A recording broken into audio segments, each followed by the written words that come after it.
La Iglesia Cristiana Familia de Gracia de Valdivia presenta las voces de personas comunes al servicio del Evangelio de Jesucristo.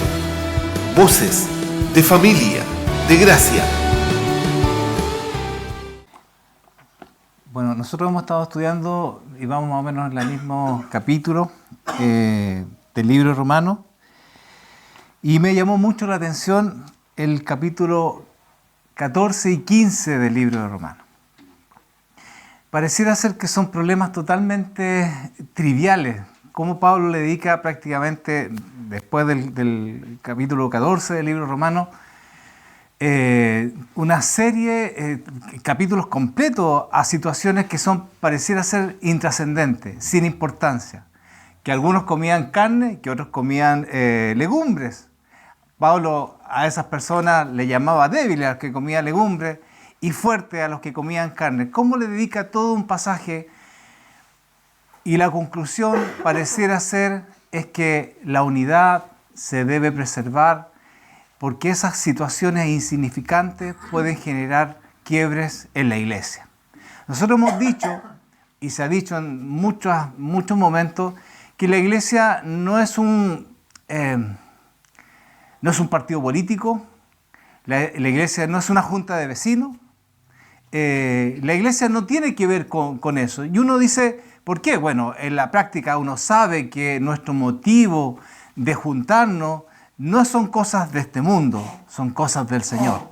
Pero hoy día yo quisiera comparar cuál es la unidad que tiene el mundo, la unidad de por qué se juntan, en comparación a la unidad que tiene la iglesia y la importancia que tiene el preservar justamente esa unidad.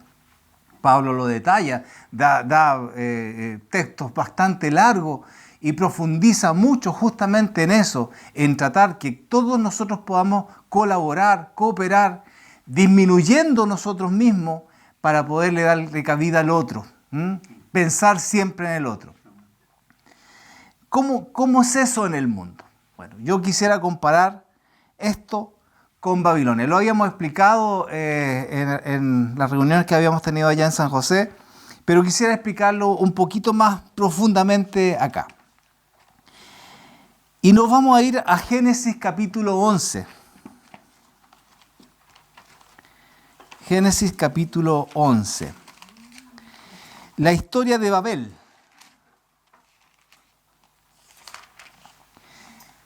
¿Qué es Babel? ¿Qué es Babel?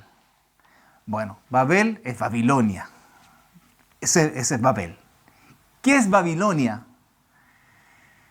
Babilonia fue una de las primeras superpotencias en el mundo.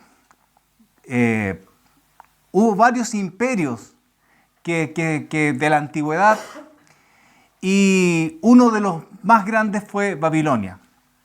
Ahí la historia dice que se construyeron los jardines colgantes, una de las 7 maravillas del mundo antiguo. Entre esos estaban las pirámides, el Coloso de Roda, los jardines colgantes. Debe haber sido tremendo. Hoy día no existe nada de eso, pero la historia dice que ahí se construyeron los jardines colgantes. ¿Qué otra cosa más tenía Babilonia, este imperio gigante?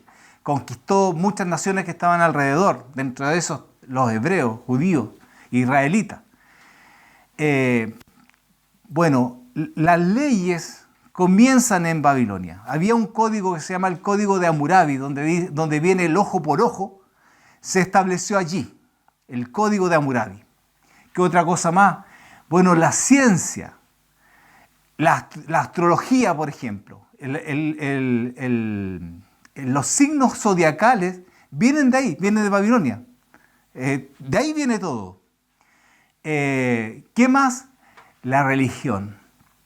Se estableció la religión allí. Y fíjense ustedes que lo extraño es que la palabra Babel, Babilonia, está en Génesis, pero también está en Apocalipsis. Si yo busco Apocalipsis, capítulo 17 me parece, claro, dice esto, 17:5, dice: y en su frente un nombre escrito, un misterio. Babilonia la Grande, la madre de las rameras y de las abominaciones de la tierra. Ahí quería mostrar, son dos imágenes, sí, una donde sale muy chiquitito en la Torre de Babel, a ver si la podemos, de acuerdo a algunos historiadores ya se pixela, pero algunas personas pensaron la Torre de Babel. Pero también, como les decía, en la Babilonia antigua, fíjense, esto fue uno de los primeros ídolos del cual la gente adoró. Aquí está Istar y aquí está Tamuz, o Semiramis y Tamuz. Este es un culto que ha trascendido la historia, se llama el culto a la madre y al hijo. Esto trascendió en todas las culturas, absolutamente todas las culturas trascendió este culto, el culto a la madre y al hijo. Entonces uno dice, claramente hay algo allí, ¿no? Hay algo al cual Dios quiere que nosotros coloquemos ojo. Dice además en el Apocalipsis, Babilonia la Grande, la madre de las rameras, la que se sentó en las piernas de los grandes gobernadores. Un misterio, dice, un misterio.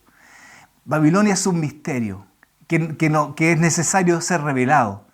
Pero la ciencia, la religión, las leyes, todo eso fue trascendiendo, no nacieron de los griegos. Los griegos tomaron después de muchos años muchas de esas ideas, de esa ciencia, de esa lógica, la tomó y fue traspasada enterita en Occidente. Los dioses, este es unos dioses, digamos, pero existe un panteón de dioses del cual todo eso se fue traspasado a grandes imperios como el Egipto, como los romanos después. Los romanos después traspasaron toda esa cultura hasta nuestros días. Babilonia la Grande. Bueno, de ahí está esta historia, la historia de Babel. Y dice y comienza así. Ahora podemos sacar nomás, era eso nomás. Por eso es interesante poder ver a Babel, qué nos quiere decir y sobre todo el por qué las personas se unen. ¿Cuál es la diferencia que tiene la sociedad cuando se une? De ahí viene, de Babel, de Babilonia. Dice así: tenía entonces toda la tierra una sola lengua y una misma palabra.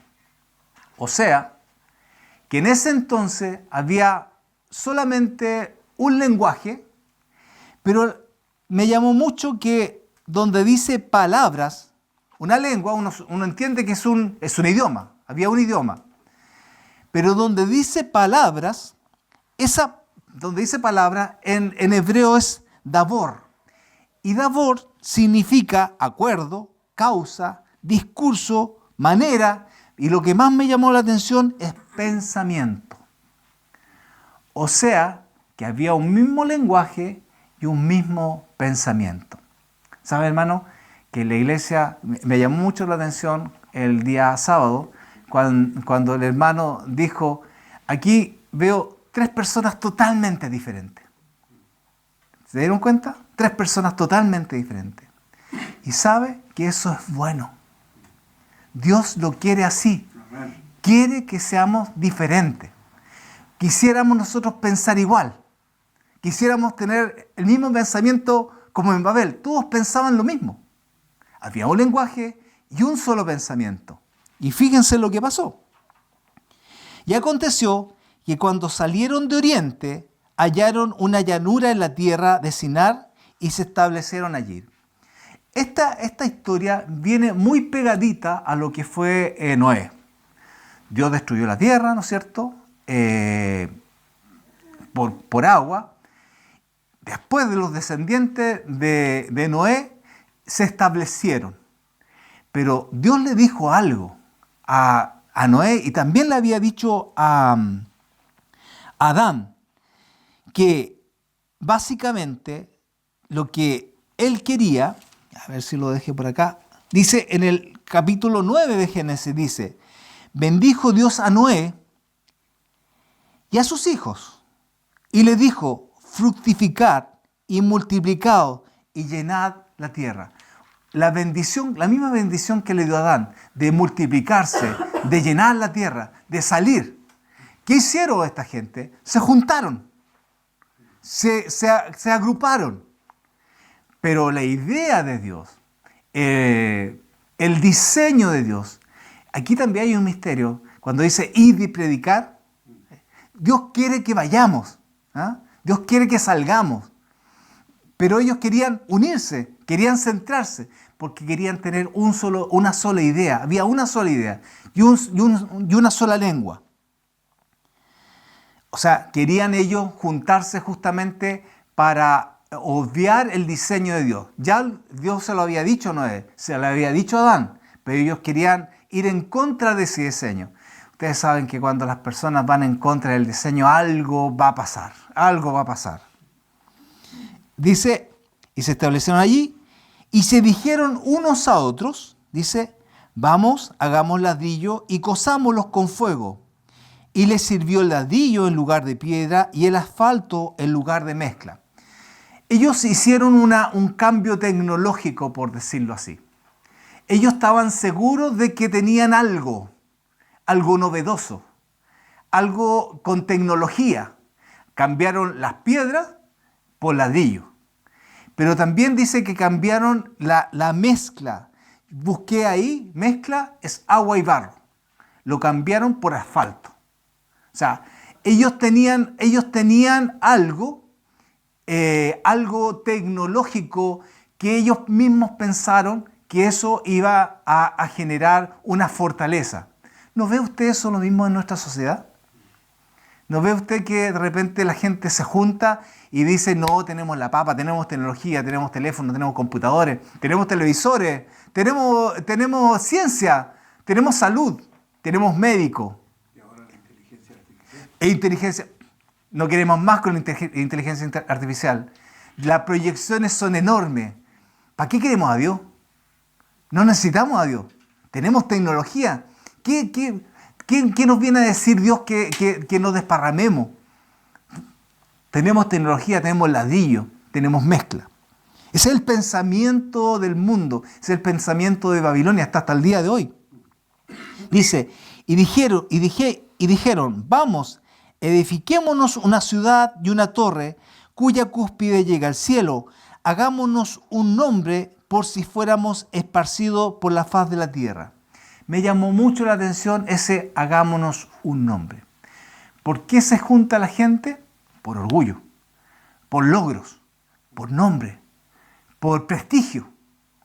Por eso se junta la gente. Hermano, claramente nosotros no somos así, no nos juntamos por eso.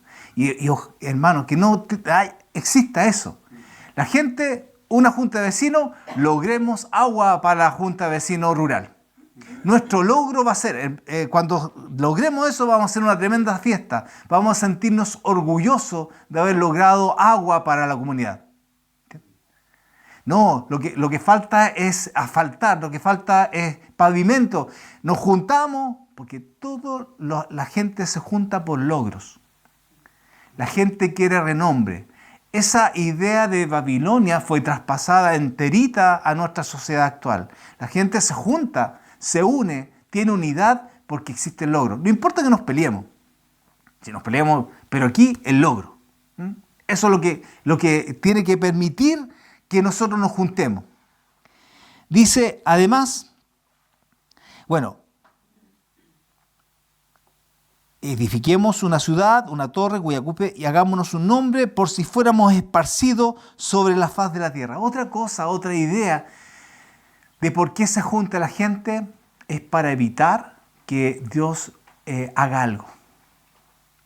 La gente dice, si nos juntamos, vamos a ser fuertes y Dios no nos va a poder esparcir. Nos juntamos, hacemos una torre, hacemos una gran ciudad.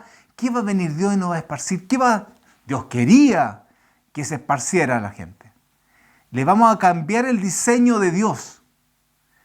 No va a poder hacer nada con eso, porque vamos a tener una ciudad y vamos a tener una torre. Miren la idea, miren cómo funciona eso en la mente de las personas. Y descendió Jehová para ver la ciudad, la torre que edificaban los hijos de los hombres, y dijo: he aquí el pueblo es uno, y todos estos tienen un solo lenguaje.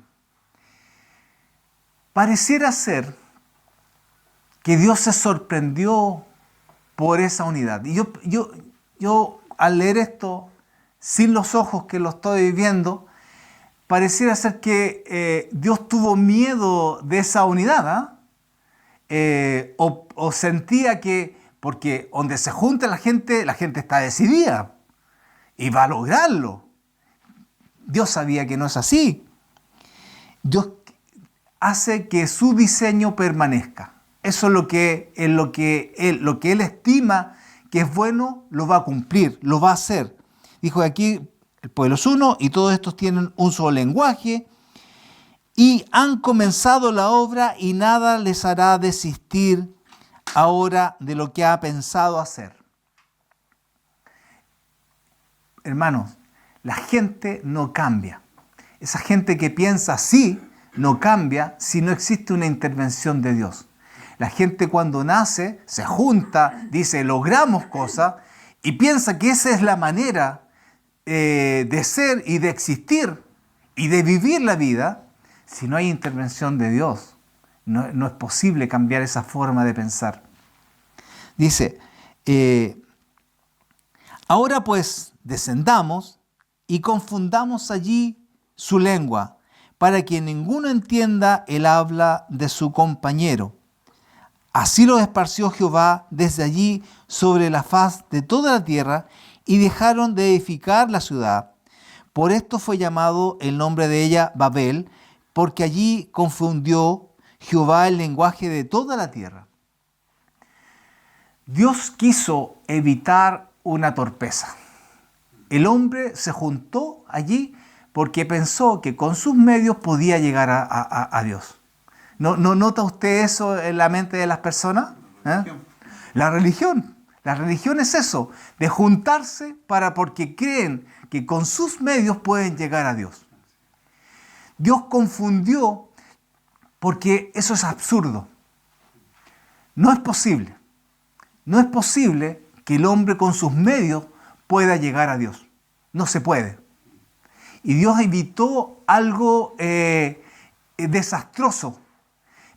La conclusión de la Torre de Babel, para muchos, es que Dios castigó a todas esas personas. Dios castigó confundiendo sus lenguas. Dios evitó un desastre allí. Y sobre todo, Dios hizo permanecer su diseño, que era esparcirlos. Dios tiene sus medios, ¿no? Dios tiene la manera, tiene la forma de que su palabra se cumpla. La bendición era que sean esparcidos. Ellos querían evitar eso, querían deshonrar lo que Dios había dicho como bendición. Querían cambiar el diseño. No, bendición no es ser esparcido. Bendición es estar unidos. Esa es bendición. Querían cambiar el diseño. Bueno, cuando las personas piensan así, ese tipo de unidad, ese tipo de forma es la que tiene el mundo. La gente se junta por logros, la gente se junta porque tiene ideas comunes. Fíjense que esto fue así. La gente se fue de acuerdo a su lenguaje y se unió después de acuerdo a su lenguaje. Se esparcieron, pero se unieron de acuerdo a su lenguaje. La misma idea. Cambió el lenguaje, cambió la lengua, pero se unieron. Hoy día lo que la gente hace es unirse por ideología, por ideas comunes, por intereses comunes. Yo me uno porque me gusta, qué sé yo, la cabalgata. Yo me uno a ti porque me gusta el crochet. Me gusta, qué sé yo, cocinar. Y se junta, y están los grupos de cocina, están los grupos de crochet, están los grupos que les gusta el campo, están los grupos que les gusta, qué sé yo, la ciencia, se unen. La gente se une por grupos de interés. Pero Dios no quiere eso. Dios quiere que... Porque ¿qué logro hay? ¿Qué bendición hay? Que todos pensemos lo mismo. En la iglesia. ¿Dónde está la bendición si todos pensáramos exactamente lo mismo? Claro, en Romanos, Pablo habla de la doctrina. Hasta el capítulo 12, nosotros creemos y todos debemos creer que el pecado conduce a la muerte. Eso, y que nosotros por nuestros propios medios no podemos llegar al cielo. Porque esto es por justificación de Él. Nosotros no nos podemos justificar frente a Dios. Nos tienen que justificar. Bueno, esa doctrina es común para todos, pero todo lo demás, de gustos, de formas de pensar. Yo le decía a los hermanos, algunas iglesias prohíben ir al cine. Dicen que es pecado. Que no es posible ver televisión. En algún momento era la cajita del diablo, ¿cierto? Entonces, pero algunas personas les gustará ir al cine, otras personas no les gustará ir al cine, pero en la iglesia nos unimos. Dios quiere que esas personas que piensan diferente, porque lo milagroso es que en la diversidad haya unidad. Dios busca de todos lados, y eso lo vamos a ver, porque es así, hermano. Si uno ve el capítulo 2 del libro de los Hechos, hay una historia que se parece mucho a Babel. Tiene varias cosas en común. Hechos capítulo 2, que es la historia de Pentecostés, tiene varias cosas en común. Tiene tema de las lenguas, tiene el tema de lo confuso de la situación. Dice así: cuando llegó el día de Pentecostés, estaban todos unánimes. ¿Quién? Los discípulos. Y de repente vino del cielo un estruendo como de un viento recio que soplaba, el cual llenó toda la casa donde estaban sentados. Y se les aparecieron lenguas repartidas como de fuego. Lenguas allí es glosa en griego, glosa. O sea, se repartieron como... Nosotros también le llamamos lenguas de fuego, ¿no es cierto? Cuando hay como una llamarada así. Se le repartieron, hay muchas dibujos, están ahí los discípulos con un fueguito en la cabeza. Yo no sé si efectivamente es así, pero de repente se aparecieron lenguas como de fuego, dice, como de fuego. Asentándose sobre cada uno de ellos, dice. Y fueron todos llenos del Espíritu Santo y comenzaron a hablar otras lenguas. A esa palabra también es glosa. Comenzaron a hablar otras lenguas. Otro lenguaje, según el Espíritu les daba que hablasen. O sea, aquí el Espíritu intervino, colocó lenguas de fuego y lenguaje, y de acuerdo a lo que el Espíritu decía nomás que hablasen. Lo extraordinario de esto es que dice que en Jerusalén, y una de las cosas que también me he dado cuenta acá, es que Babilonia es la antítesis de Jerusalén. Lo malo pasa en Babilonia, lo milagroso pasa en Jerusalén, y aquí en Jerusalén dice que moraban muchas personas de muchos lugares. Entre ellos estaban los partos, los medos, los elamitas, los que habitaban en Mesopotamia, donde estaba Babilonia, en Judea, en Capadocia, en el Ponto. Todo el mundo estaba en ese lugar. Y dice que el estruendo de este viento recio sopló tan fuerte que la gente sintió curiosidad, pero al mismo tiempo sintió confusión. De ahí como que el nexo también con Babilonia. Todos estos confundidos que Dios había repartido, pareciera ser que en Babel, estaban allí y estaban confundidos por este viento recio y fueron a ver. Lo extraordinario es que cuando fueron a ver, estas personas, los discípulos, dice en el 6, y hecho este estruendo, se juntó la multitud y estaban confusos, porque cada uno les oía hablar en su propia lengua. Y esa palabra lengua ya no es glosa, es dialecto. O sea, le escuchaban en su propio lenguaje, en su propio idioma. El Espíritu va y le habla al pueblo en su propia lengua, en su propio lenguaje, a los confundidos. Y los atrae para su iglesia y los une. Por eso es tan diferente el mundo que la iglesia. No hay comparación. Aquí quien manda es el Espíritu. Es el Espíritu Santo quien atrae a las personas en su propio lenguaje. Acá el Espíritu Santo es el que llama. El Espíritu Santo el que coloca las palabras.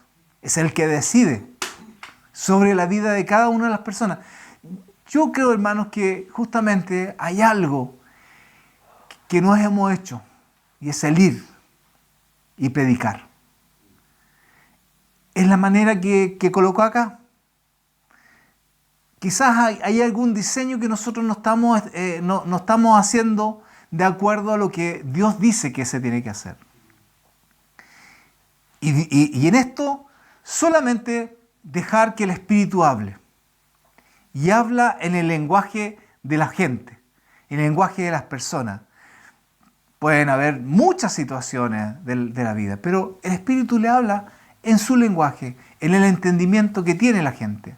Hay personas que tienen nivel bajo educacional y el Espíritu habla en ese nivel bajo. Y hay personas que tienen un alto nivel educacional, intelectual, y Dios habla en ese lenguaje alto de nivel educacional. Pero es Dios y es el Espíritu el que hace todas las cosas. No es el hombre, no es nuestra tecnología, no es lo que yo creo, no son las estrategias.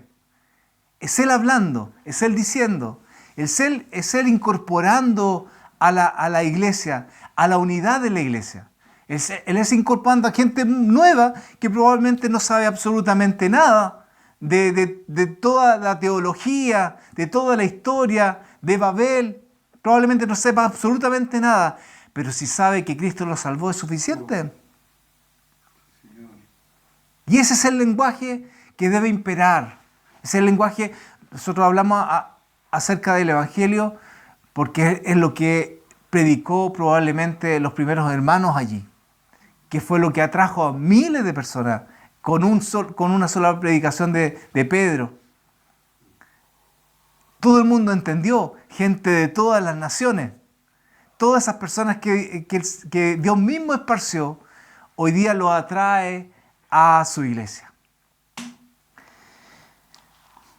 Por eso es que en Romanos, cuando vemos esta historia del capítulo 14 y el 15, en situaciones de tan poca importancia aparentemente, pero con tanta profundidad y con tanta enseñanza que existe ahí de cómo debemos nosotros tratarnos, porque no somos cualquiera, fuimos los rescatados, fuimos los que un día el Espíritu habló, fue el que nos atrajo, por lo tanto nosotros tenemos que cuidar esa unidad, cuidar la unidad que Dios nos colocó acá.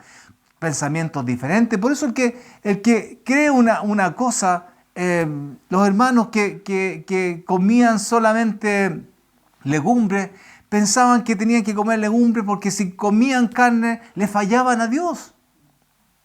Pensaban que estaban pecando contra Dios. Pero los hermanos maduros le van enseñando de a poco, le van diciendo con su propio ejemplo cómo debe ser. Esa es la manera en que la iglesia cuida a los demás. En que establece estas relaciones que son relaciones no humanas, hermano. Son puestas por el Espíritu. Pareciera ser que en un momento dado, por casualidad nos juntamos, hermano. Pareciera ser, ¿no? Que un día el hermano Víctor, que venía de Imperial, yo que venía de Temuco, años por esta zona, de repente nos juntamos por casualidad. Pero no es casualidad. No existe eso. El hermano César, que viene de la otra punta del país, de repente nos juntamos, Manavivi, en un lugar como este en Valdivia, pensando que es casualidad. En Dios las cosas no son casualidad. Por eso cuando la gente piensa que esto es una superstición, como que da un poco de rabia, pero entendiendo que el mundo no conoce a Dios. El mundo no sabe de Dios. El mundo no entiende de Dios. Vive en pensamientos como de pensamientos de Babilonia, porque el que está imperando es el pensamiento que hoy día impera. No, yo tengo tecnología, estoy superado, no necesito de Dios. No, es que si me junto con el que tiene las mismas ideas mías, es que ahí vamos a estar bien. Pero Dios, que tiene mucho más poder que todo, junta personas de diferentes para darle la gloria a Él. Porque hay mucho más gloria que estemos todos diversos, pero al mismo tiempo unidos. Hay mucho más poder en eso, de personas que piensan cosas totalmente diferentes, pero Dios los une. Eso es mucho más glorioso que estar junto con personas que piensan igual que uno. Y no se queda así la cosa. Va a haber algo extraordinario. Si uno ve el capítulo 7 de Apocalipsis, hay una imagen excepcional que espero ver. Tengo la certeza de que lo vamos a ver. Y es esta imagen. Dice, aquí Juan, describiendo el final de los tiempos, dice esto: después de esto miré, y he aquí una gran multitud, una imagen celestial del cielo, la cual nadie podía contar, de todas las naciones y tribus y pueblos y lenguas que estaban delante del trono en la presencia del Cordero, vestidos de ropas blancas y con palmas en las manos, y clamaban a gran voz diciendo: la salvación pertenece a nuestro Dios, que está sentado en el trono, y al Cordero. No sé cómo era la imagen, pero yo pensaba que íbamos a estar en el cielo hablando todos un mismo lenguaje. Pero dice acá que toda tribu, todas las naciones, toda tribu, pueblos y lenguas. Van a haber muchas lenguas, pero todos nos vamos a entender. Eso es lo que dice aquí, porque vamos a estar en unidad. La unidad, hermanos, no la producimos nosotros. La produce el Señor. Por eso no hay que perseguir la unidad, hay que perseguir al Señor. Hay que perseguir a Cristo. Porque teniendo a Cristo en nuestros corazones, tenemos unidad. Porque entendemos que el otro también está Cristo. Algún día vamos a ver esta imagen de todas naciones, de toda lengua, miles, hablando probablemente muchos en sus lenguas, pero al mismo tiempo entendiéndonos, porque la unidad no la producimos nosotros, la produce Él. Que el Señor les bendiga, hermanos. Oremos, démosle gracias al Señor por este tiempo.